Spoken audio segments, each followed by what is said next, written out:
কালীগঞ্জে সন্ত্রাস, চাঁদাবাজি ও মাদকের কোনো ছাড় নয়, বললেন সাইফুল ইসলাম ফিরোজ।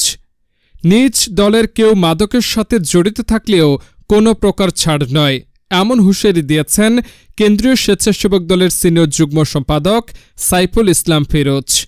সোমবার বিকেলে ঝিনাইদহের কালীগঞ্জ উপজেলা ও পৌর বিএনপির উদ্যোগে শহরের নিমতলা বাসস্ট্যান্ড এলাকায় আয়োজিত এক বিক্ষোভ সমাবেশে প্রধান অতিথির বক্তব্যে তিনি এই কথা বলেন। তিনি বলেন, যদি আমাদের দলের কেউ মাদক, সন্ত্রাস বা চাঁদাবাজির সাথে জড়িত থাকে তাহলে তাকেও ছাড় দেয়া হবে না।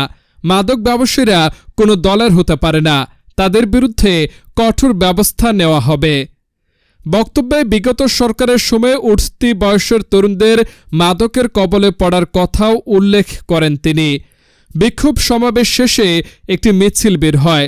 মিছিলটি শহরের প্রধান সড়কগুলো প্রদক্ষিণ শেষে নিমতলা বাস স্ট্যান্ডে গিয়ে শেষ হয়।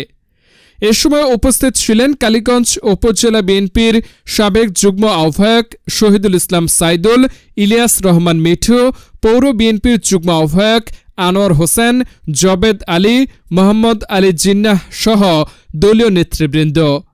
বৃষ্টি উপেক্ষা করে ঝিনাইদহ ৪ আসনের বিভিন্ন ইউনিয়ন ও পৌর ওয়ার্ড থেকে বিএনপি, যুবদল, ছাত্রদল, স্বেচ্ছাসেবক দল এবং সহযোগী সংগঠনের বিপুল সংখ্যক নেতাকর্মী অংশ নেন বিক্ষোভ মিছিলে। তথ্যচিত্রে রাফসান জনি, স্বাধীন বাংলা নিউজ।